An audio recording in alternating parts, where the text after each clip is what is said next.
여러분 안녕하십니까? 경제 현장 오늘 시작합니다.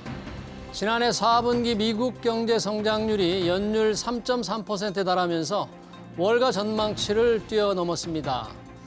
반면 한국 경제 성장률은 지난해 1.4%에 그쳐 미국에 크게 뒤졌죠.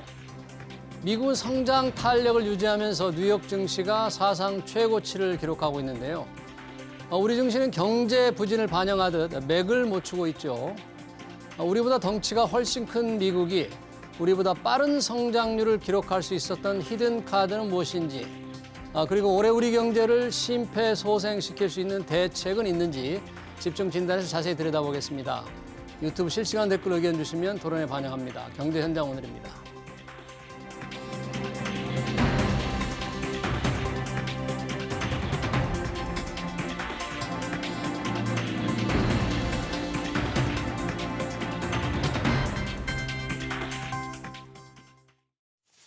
네, 한국과 미국의 경제 성장 차이, 원인과 대책 토론하기위해서 두 분 모셨습니다. 허준영 서강대 경제학부 교수, 이형석 현대경제연구원 연구위원 나오셨습니다. 어서 오세요. 네, 반갑습니다. 안녕하세요. 자, 미국의 지난해 4분기 성장률 3.3% 연율 기준으로 우리보다 훨씬 빠르게 성장을 했습니다. 우리 성장이 워낙 부족했기도 했지만 어떻게 해서 미국이 이렇게 높은 성장률을 기록해서 우리를 앞질렀는지 허준영 교수님 좀 궁금합니다. 미국 우선 성장률이 어떻게 나왔습니까, 미국은? 미국은 이제 4분기 연율로 계산해서 3.3%. 만약에 4분기처럼 4개 분기 연속 성장했으면 1년에 한 3.3% 성장했을 것이다라고 나왔고요. 예. 작년 2022년에 비해서 2023년은 2.5% 성장한 것으로 이제 나타났습니다. 아, 그렇군요. 네, 예. 이렇게 나올 수 있었던 가장 큰 원인은 민간 소비인데요. 예. 결국은 저희가 이제 미국을 얘기하면서 계속 노동시장이 쉽게 사그라들지 않고 또 이제 고용이 굉장히 견조하니까 거기다가 코로나 때 그 미국 정부가 뿌렸던 재난지원금 등등 해서 아직도 가계에 초과 저축이 남아 있는 상황. 가계의 저축이 예, 저축이 남아 있는데 잡도 고용도 견조하니까 결국은 미국 소비자들은 여전히 지갑을 열 수 있는 상황으로 보이고요. 사실은 고금리 고물가인데도 계속해서 지금 지갑을 열 수 있는 상황처럼 보이고요. 예. 사실 미국의 경제의 70% 정도가 이제 소비인데요. 네. 이 소비 부분이 굉장히 좋고 예를 들어서 지난해 4분기에 보면 소비가 2.8% 증가해서 사실 성장을 견인한 것으로 보이고요. 예. 소비만 좋았던 것도 아니고 투자도 괜찮았고 순수출, 수출 부분도 괜찮았던 것 예. 같습니다. 전반적으로 미국 경제 굉장히 지금 견조한 상황으로 보이고요. 예. 반면에 우리나라 같은 경우는 이제 1.4% 연율로 1.4%가 나왔는데 우리는 연간 1.4. 예, 1.4%가 나왔는데 네. 결국은 그 마지막에 4분기에 0.6% 성장을 했는데 이것도 그동안 계속해서 부진하던 수출이 좀 살아나면서 0.6이 되었고요. 네. 반면 우리나라 같은 경우는 민간 소비는 지금 굉장히 제약되어 있는 상황이고 네. 그리고 건설 투자도 지금 약간 좋지 않은 상황. 이렇게 미국과 구성에서도 조금 다른 모습을 보이고 있습니다. 예, 우리 이제 허준영 교수님이 우리와 미국의 경제 성장률 차이를 좀 개괄적으로 설명을 해주셨는데 이형석 교수님 보시기에는 어떻습니까? 연구님 보시기에 미국 성장률 4분기 우리 전체 성장률 비교해서 우리보다 지금 2배 가까이 빨리 됐다는데 조금 일반 사람들이 보기에는 그렇게 덩치가 큰 미국 경제가 우리보다 그렇게 빨리 나올 수 있을까? 좀 궁금한데 소비가 가장 큰 겁니까 결국?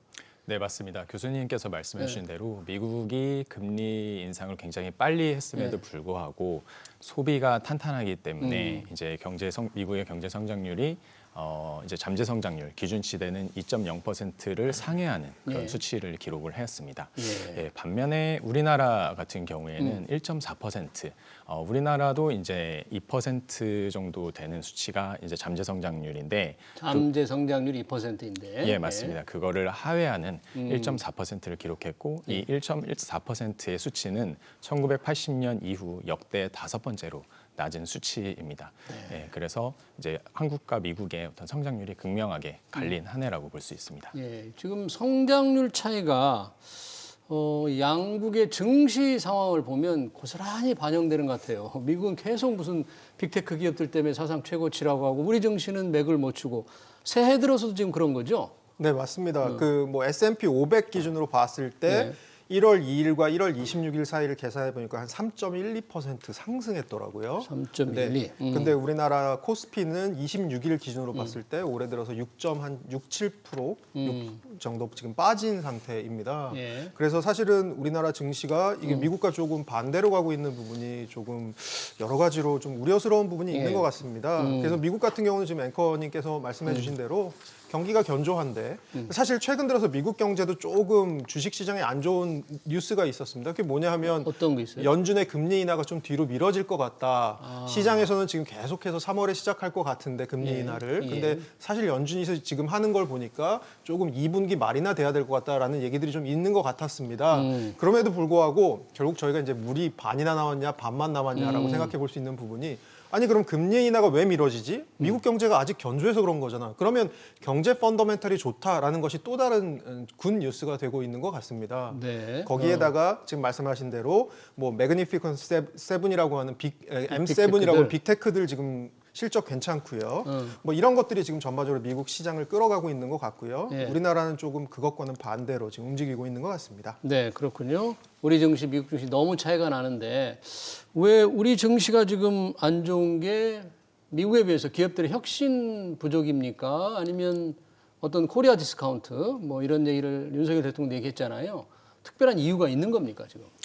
예, 말씀해주신 대로 최근에는 이제 코리아 디스카운트 관련된 이야기들이 나오고 있는 그런 상황입니다. 예. 그러나 현재 그 증시가 부진한 이유는 이제 코리아 디스카운트라는 좀 구조적인 요인들도 존재하긴 하지만 교수님께서 잘 말씀해주신 대로 미국이 기준금리 인하를 예상보다 지연될 수 있다는 것이 이제 시장에서도 받아들이면서 그것이 이제 조정이 되기 시작을 했고요. 원래는 상반기 내에 미국이 금리를 인하할 것이다라는 기대를 이제 시장이 했었었는데 이제 연준 인사의 발언이라든지 아니면 또 미국 경제 지표가 워낙 좋다 보니까 금리 인하 시점을 늦출 수 있다 이런 것들이 시장이 받아들이기 시작을 하면서 이제 증시가 조정되는 모습이 하나 있고 또 하나는 이제 중국의 영향을 이제 저희 나라도 중국 경제의 부진한 영향을 저희 나라도 좀 받고 있는 것 같습니다. 예, 뭐 추후에 또 말씀을 드리겠지만 예. 중국 경제가 지금 소비자 물가 상승률이 마이너스여서 디플레이션 우려가 있는 그런 상황이다 보니까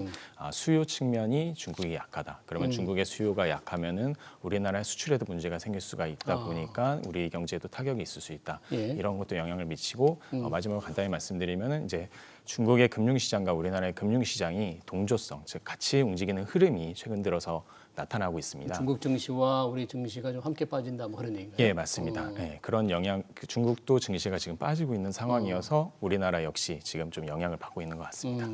여러 가지 이유로 인해서 우리 증시가 안 좋은데 코리아 디스카운트의 이 요인, 뭐 여러 경제 상황이 안 좋고 중국 경제 영향도 있지만 있다면 우리 코리아 요것 때문에 우리 증시가 조금 기지개를 못 켠다. 뭐를 들 수 있을까요? 코리아 디스카운트. 뭐 몇 가지 들 수 있겠지만 가장 크게 들 수 있는 거는 뭐 두 가지 정도인데요. 일반 주주보다는 이제 저희가 소액 주주라고 부르죠. 일반 주주보다는 좀 대주주 중심의 지금 기업 지배 구조가 있는 부분. 그래서 항상 뭐 기업 인수 합병 이슈가 있을 때마다 사실은 소액 주주보다는 대주주 중심으로 이제 돌아가는 이런 분위기가 있는 것이 하나고 그리고 또 하나는 이제 자본 시장의 투명성이 조금 시장의 사이즈에 비해서 좀 떨어지는 것이 아니냐. 그래서 이제 자본 시장의 투명성을 좀 높여야 되는 부분이 있는 것 같고요. 여기에다가 뭐 저희가 하나 더 생각해 볼 수 있는 건 지정학적 리스크. 우리는 이제 분단된 국가니까 그런 부분이 있지만 뭐 지정학적 리스크가 최근 들어서 더 도드라지게 문제가 될 부분은 뭐 많지 않아 보이거든요. 그런 측면에서는 조금 자본시장의 구조적인 문제들도 조금 있는 것 같습니다. 그렇군요. 네. 자본시장이 투명하지 못하고 이 소액 주주보다는 대주주 위주로 네네. 운영되는. 네. 이영석 위원님 보시기에 우리 코리아 디스카운트 원인을 뭐 혹시 뭐 추가한다거나 또 새롭게 생각내는 게 있다면 어떤 게 있을까요? 네, 교수님께서 워낙 잘 말씀해 주셔가지고요. 예, 말씀해 주신 대로 대외 리스크는 북한 관련된 리스크가 있고 최근에 그런 영향을 한번 받았죠. 증시가 그래서 최근에 북한의 미사일 발사로 인해서 증시가 조정되는 그런 모습들도 있었고 그리고 자본시장연구원이 이제 2023년에 이제 분석한 바에 따르면 말씀해 주신 대로 저희 나라 같은 경우에는 배당 성향 배당 성향. 맞습니다. 예, 이익 대비 배당금이 낮은 것으로 주요국 대비 그리고 중국 대비도 낮은 것으로 나타났기 때문에 투자에 대한 매력도가 떨어진다. 그런 인식이 깔려 있는 것도 사실인 것 같습니다.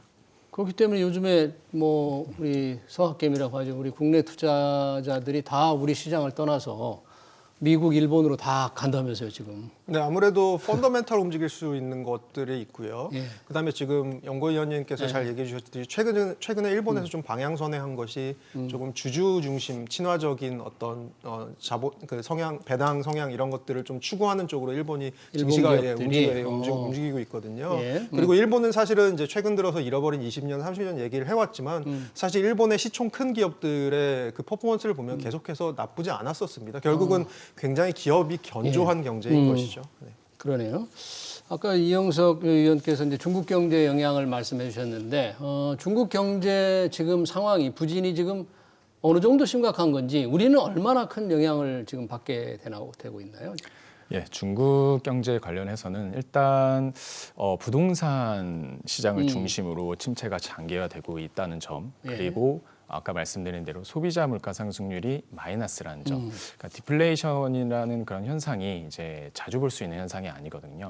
그거는 이제 제가 말씀드린 대로 이제 소비 측면에 문제가 있는 거 아니냐, 수요 측면에 문제가 있고 그렇다면 우리나라는 이제 반도체 이제 수출 대중국 수출 비중이 거의 이제 54.2% 2022년 기준으로 되는데 그렇다면 우리나라의 반도체 수출이 부진하게 되고 뭐 전반적으로 수출 경기에도 악영향을 미칠 수 있는 거 아니냐 이런 우려가 있는 것이 사실이고요.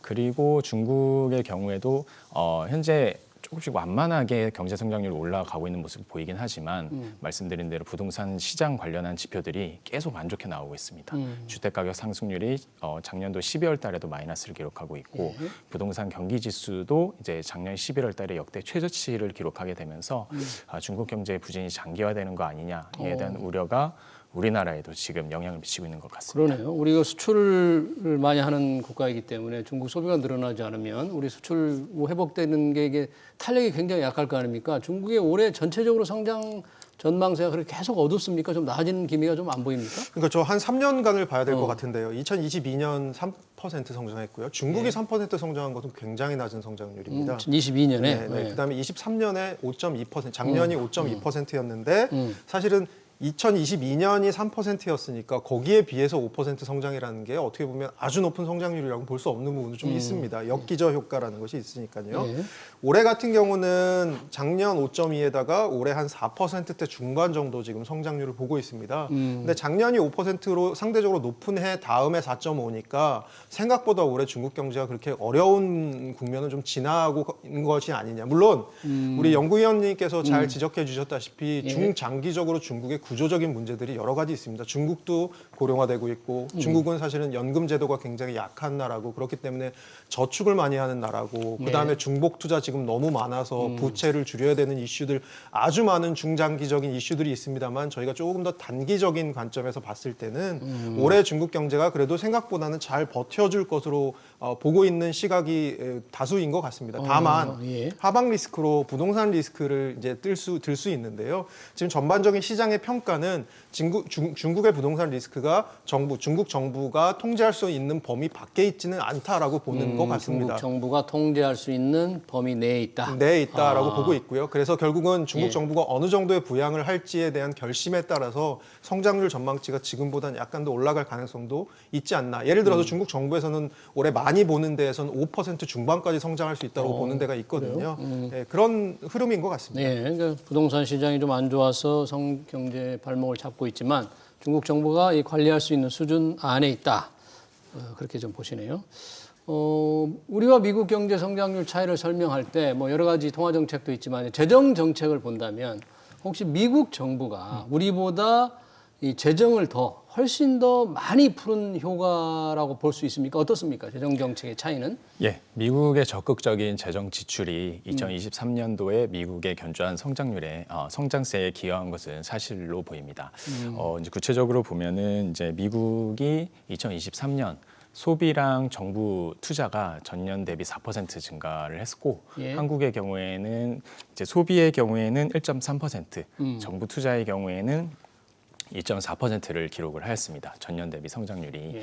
그런 거 봐서는 미국이 우리나라보다는 적극적으로 경기 부양을 위해서 재정 지출을 했고 그리고 성장 기여도도 미국이 0.7%포인트인데 우리나라는 0.4%포인트. 재정의 성장 기여도가 맞습니다. 예. 정부 쪽에서. 예, 그런 거 봤었을 때 미국의 이러한 적극적인 재정 지출이 분명히 내수를 탄탄하게 유지시키고 경제 성장률을 제고하는 데는 도움이 된 것이 사실이라고 보입니다. 네. 다만 이제 미국이 이런 재정 지출을 최근 몇 년간 적극적으로 한 것은 이제 정부 부채 누중으로 이어지고 있는 그런 상황이고 GDP 대비 정부 부채가 이제 120% 가까이 되기 때문에 이런 것들이 미국의 경제 리스크로 작용할 수 있는 것도 좀 고려해서 향후 평가할 필요는 있다고 봅니다. 그러니까 재정을 푸는 규모만 보면 우리보다 훨씬 더 적극적으로 풀었고 그 대신 나라빚이 GDP 대비 나라빚이 훨씬 좀 심각하게 늘어나 있다. 우리와 비교하면 그러면 우리 정부는 좀 건전 재정을 나름 지키기 위해서 재정을 좀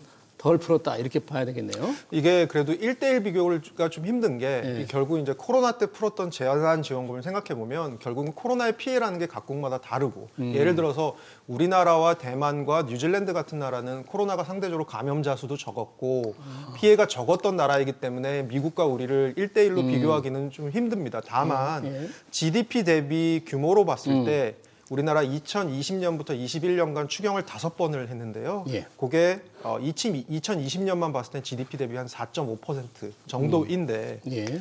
미국 같은 경우는 사실 보통 정부 지출이 GDP에서 차지하는 게 평시에는 한 20% 정도 됩니다.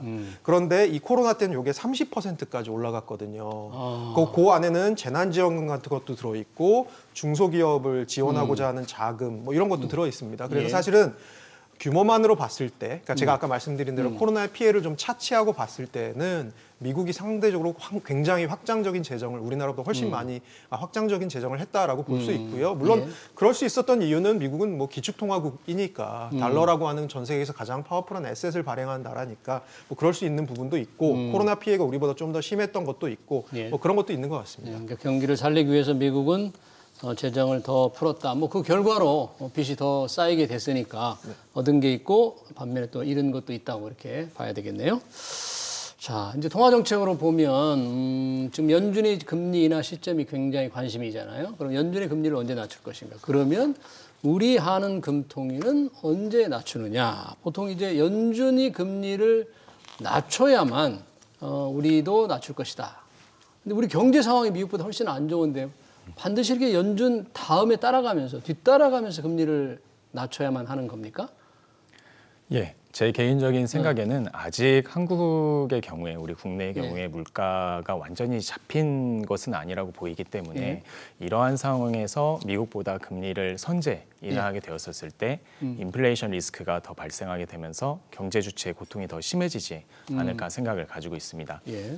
잘 아시다시피 이제 그 1973년에 이제 미국이나 프랑스의 경우에 물가가 완전히 잡히지 않는 상황에서 통화 정책을 다시 선회했었어요. 다시 이제 금리를 인하한 쪽으로 예. 하다 보니까 다시 인플레이션 리스크가 심화되면서 나중에는 금리를 더 빨리 심하게 올려야 되는 그런 상황까지 있고 이로 인해서 경제에 악영향을 미치게 됐습니다. 한국 경제의 경우에는 지금 물가가 완만하게 둔화되고 있는 그런 추세는 분명히 보이기는 하지만 작년 12월 달에 소비자 물가 상승률이 전년 동기 대비 3.2%, 기대 인플레이션이 3%대 이런 상황이기 때문에 아직까지는 물가가 완전히 잡히지 않은 게 아닌가 하는 생각을 가지고 있고 또한 인플레이션 리스크 역시 존재합니다. 그래서 이스라엘 하마스 전쟁으로 인해서 지금 최근에는 이제 운하 관련해서 이제 그게 봉쇄가 되기 시작을 하면은 이제 공급망 불안이 이루어질 수도 있고 또 공공요금을 인상하게 되면은 인플레이션 리스크가 재발될 수 있고 그런 것들이 존재하기 때문에 아직까지는 물가가 잡히지 않아서 조금 더 선제 인하보다는 잡힐 때까지 기다리는 게 좋을 것 같습니다. 그러니까 우리나라의 경우에 이제 연준보다 먼저 할 수 있느냐에 관해서 볼 때 인플레이션이 확실하게 좀 잡히지 않고 있기 때문에 결국 연준의 금리 인하가 스타트가 돼야만 우리도 따라갈 수 있을 것 같은데. 이게 뭐 가계부채 때문에도 그렇습니까? 또는 자금의 이탈 우려 여러 가지가 우려가 있기 때문에 우리가 먼저 못 내리는 그런 건가요? 그러니까 가장 큰 이슈는 말씀해 주신 대로 물가인 것 같고요. 사실은 지금 연구위원님께서 말씀해 주신 모든 내용이 사실 어제 나온 한국은행 보고서에도 데이터로도 백업이 되고 있고요. 한국은행 보고서가 뭘 이런 주장을 했어요? 레스트 마일이 힘들다라는 거죠. 마지막 순간이. 마지막 레스트 마일이 힘들고 인플레이션을 잡는 데 있어서 아직은 우리가 방심할 때가 아니고 섣불리 금리 인하의 시그널이 시장에 갔을 때 예. 사실은 인플레이션이 나중에 걷잡을 수 없이 또 뒤가 꼬리가 길어질 수 있으므로 여기에 대해서 조금 신중하게 접근할 필요가 있다라는 보고서가 어제 한국은행에서 나왔고요. 네, 그리고 사실은 지금 말씀해주신 뭐 자본 이탈이라던가 아니면 가계부채도 물론 부차적인 이슈로 볼 수 있습니다만 지금 한국은행이 계속해서 주장하는 바는 예. 인플레이션 자체를 봤을 때 물가 안정을 위해서 지금 사실 금리 인하는 조금 시기상조다라고 보는 것 같습니다. 예. 왜냐하면 금리 올릴 때를 돌아보면 우리나라가 우리 한국은행이 미 연준보다 먼저 올렸잖아요. 그러니까 먼저 올렸으니까 내리는 것도 먼저 내리면 안 되나 이렇게 생각하는 분도 있을 것 같아요. 예, 우리나라가 먼저 올려서 사실 저희는 미국보다 덜 좀 올릴 수 있는 그런 여건이, 그러니까 선제 인상을 좀 해왔기 때문에 물가가 오르기 전에 그런 부분의 효과들도 분명히 있었었고요. 예, 다만 이제 교수님께서 말씀해 주신 대로 우리나라 같은 경우에는 미국과는 다르게 기축통화는 아니어서 환율에 영향을 좀 받습니다. 환율. 네, 이제 미국이 금리를 올리기 시작하고 예. 이제 전반적으로 우리나라의 환율이 불안정해지기 시작했으니까 수입 물가가 올라가는 그런 현상들이 우리나라에게는 발생을 하기 시작을 했었고, 환율이 올라가면 수입 물가가 또 올라가고 올라간다. 그게 이제 우리나라의 소비자 물가 상승률에도 영향을 미치다 보니까 조금 이제 소비자 물가 상승률이 둔화되는 속도가 이제 더 이렇게 늦춰지게 되는 그런 여건들도 있었기 때문에 네. 좀 더 확실하게 물가를 잡고 가는 것이 더 어떨까 하는 생각은 가지고 있습니다. 네, 우리 시청자 한 분은 뭐 자세한 이유는 쓰지는 않았는데 한국은행 금리 인하 됩니다 이렇게 이제 주장을 하셨는데 지금 물가가 잡히지 않았고 또 혹시 우리가 먼저 내렸을 경우에 원달러 환율이 더 올라가서 수입 물가가 올라면 결국은 물가 부담을 준다 그런 우려도 좀 지적해 주셨네요. 작년엔 미국과 우리의 경제 성장률 격차가 이렇게 컸는데 올해는 그러면 이 차이가 뭐 좁혀지는 겁니까? 어떻게 되는 겁니까? 올해는? 그러니까 지금 79개 투자은행 전망치 미국 올해 경제 성장률 중간값을 계산해 보니까 1.2% 정도 되고요. 예. IMF에서 보는 미국 경제 성장률 올해 1.5% 될 것 같습니다. 1.5%. 네, 그러면 이제 아까 우리 잠재 성장률 말씀 잠깐 위원님께서 해주셨지만 미국의 잠재 성장률이 한 1%대 후반으로 보고 있거든요. 그러니까 아주 마일드하게 잠재 성장률 밑으로 내려갔다가 내년부터는 다시 빠져나올 거다. 결국은 침체는 없이 경미하게 경제 성장률이 일시적으로 둔화됐다가 올라올 거다라고 보고 있는 것 같고요. 숫자 자체만 보면 우리나라 올해 경제 성장률 전망치가 뭐 정부에서 2.4, 한국은행 2.1 정도 얘기하고 있고요. 예. 민간 연구소 같은 데에서 평균 내보면 한 2% 정도 같습니다. 근데 제가 좀 드리고 싶은 말씀은 예.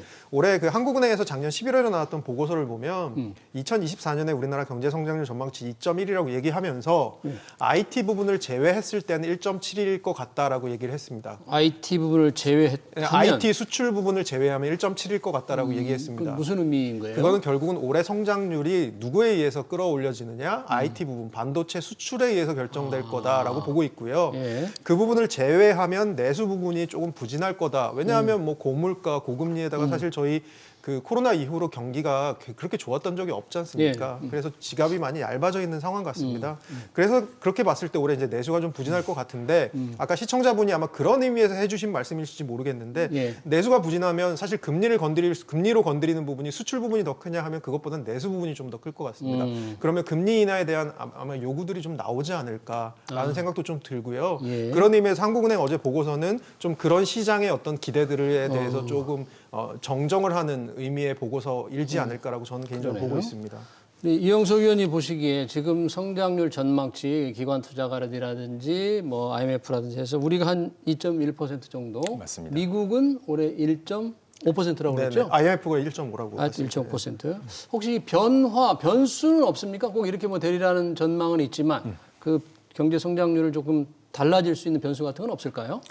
예, 미국의 경우에는 예상보다 금리 인하 시점이 늦춰지면은 제 개인적인 소견에 의하면 성장률이 더 낮아질 가능성도 있다고 생각을 하고 있습니다. 낮아질 가능성? 예, 지금 한 1% 초중반인데, 예, 그래도 이제 금리 인하가 늦춰지게 된다면은 결국에는 통화긴축의 기간이 늘어나게 되다 보니까 소비라든지 투자가 더 침체 국면에 진입할 수 있지 않을까 하는 생각을 가지고 있는데요. 예. 그 이유는 임대 가격 상승률, 즉 소비자 물가 상승률의 30-40% 비중을 차지하는 임대료 가격 상승률이 올해 하반기에 잘 안 떨어질 가능성이 존재합니다. 임대 가격이 주택 임대 가격이 예, 맞습니다. 왜냐하면 임대 가격의 경우에는 이제 주택 가격과 이제 연계가 되어 있는데 네. 작년 하반기에 주택 가격이 원래 하락세 마이너스였다가 플러스로 전환이 됐어요. 예. 근데 이게 보통 1년의 시차를 두고 임대 가격에 영향을 미치니까 작년 하반기에 상승세로 전환되었던 주택 가격이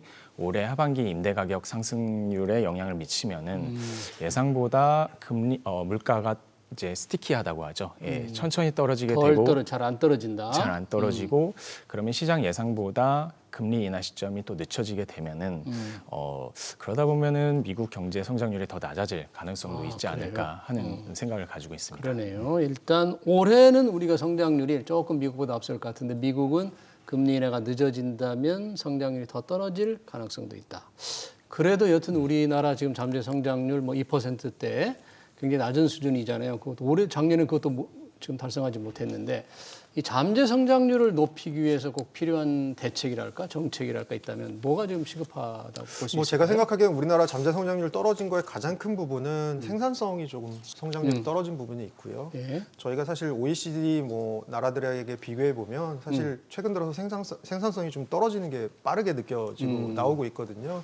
이 부분들에 대해서 생산성을 좀 높일 수 있는 방안, 결국은 산업 정책들을 통한 산업의 경쟁력 강화를 통해서 생산성을 좀 높이는 부분이 필요할 것 같고요. 예. 크게 보면 두 가지 말씀을 저는 드리고 싶은데 하나는 제조업 대비 우리나라 서비스업 생산성이 너무 낮은데 서비스업? 그런 쪽을 어떻게 할 건지 그다음에 제조업 중에서도 기업의 사이즈로 보면 대기업의 생산성은 높은데 선진국에 비해서 굉장히 높은데 예. 중소기업의 생산성이 좀 낮은 부분. 근데 이제 그게 중소기업의 규모가 선진국보다 열위에 있거든요. 더 작거든요. 중소기업이 우리나라가. 예. 그런 부분들에 대해서 어떤 정책들로 또 생산성을 높일 수 있는 부분이 있을지 그런 것들에 대해서 좀 고민을 해보아야 될 때가 아닌가 생각합니다. 네.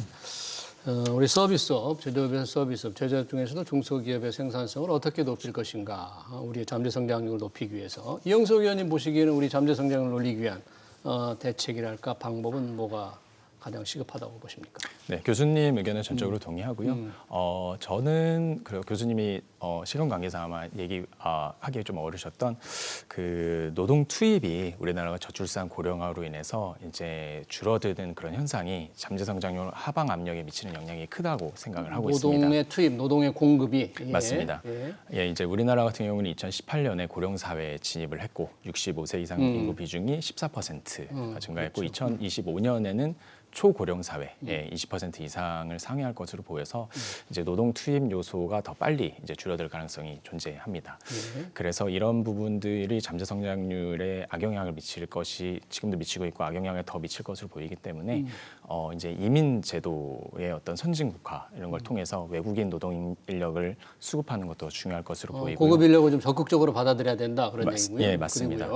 그리고 여성의 이제 노동시장 참가율을 더 제고하는 그런 방안이라든지 이런 것들도 이제 필요하다고 생각하고 있습니다. 여성의 노동 참여. 사실 여성의 노동 참여가 굉장히 중요하다. 노동 인력 공급을 위해 중요하다고 하는데 별로 이렇게 개선이 잘 더디잖아요, 우리나라의 경우에. 네, 그렇습니다. 근데 이게 그런 연구 결과도 있습니다. 그 여성분들이 대학 전공 선택할 때 이미 이렇게 남성분들하고 임금 격차가 나기 시작한다. 그러니까 뭐 그런 연구 결과도 있거든요. 전공을 선택하는 것 자체가 이미 그렇게 선택을 그래요? 한다. 그래서 사실 결국 이거는 노동 공급의 문제이기도 하지만 또 노동 수요의 문제랑도 연관이 있기 때문에 결국은 뭐 여성분들이 노동시장으로 나온다고 하시더라도 저임금 일자리에서 일하시고 생산성이 낮은 일자리에서 일하시면 사실은 그렇게 크게 의미가 있는 건 아닐 수도 있잖아요. 그런 측면에서는 사실 이거 결국은 다 양질의 일자리 문제로 가는 것이 아니냐. 그러니까 시쳇말로 저희가 반도체랑 2차 전지 잘하지 그 다음은 뭐 할 거야 라고 누군가가 대한민국 경제에 물어봤을 때 그 다음에 대한 대답이 우리에겐 준비가 되어 있는지 그런 것들에 대한 고민들이 필요한 것 같습니다. 그러니까 일할 사람이 부족해서 고급 인력을 이민제도를 활성화해서 들여오는 것도 중요하지만 좋은 일자리를 많이 만드는 게 일하러 나왔을 때 좋은 일자리가 있어야 된다는데 좋은 일자리 만드는 게 더 시급하다. 그러려면 좋은 일자리를 많이 만들려면 어떻게 해야 됩니까? 그러면. 양질의 일자리를 만들기 위해서는 특별히 말씀드린 대로 이제 기업의 생산성이라든지 그런 혁신이나 이런 것들을 정부와 민간이 이제 협력을 해서 예. 그런 일자리를 만들기 위한 그 노력을 같이 해나가는 수밖에 지금은 없지 않을까 하는 생각을 가지고 있습니다. 혁신, 뭐 규제를 없앤다든지 규제를, 뭔가 좀 적극적으로 일할 수 있는 환경을 만들어준다든지 예, 맞습니다. 이런 노력을 해서 생산성을 높여서 일자리를 많이 만들어야 된다. 네, 맞습니다. 사실 뭐 전문가들이 많은 지적을 해왔는데 아무리 오랜 시간이 흘러도 별로 원하는 수준, 만족할 만한 그런 변화는 좀 보이지가 않고 있어요. 새 정부, 윤석열 정부가 좀 그런 걸 좀 잘 해줬으면 좋겠습니다. 네, 한국과 미국의 경제 성장률 격차 원인과 대책 토론 여기서 마치도록 하겠습니다. 지금까지 희영석 현대경제연구원 연구위원, 허준영 서강대 경제학부 교수였습니다. 너무 고맙습니다. 감사합니다.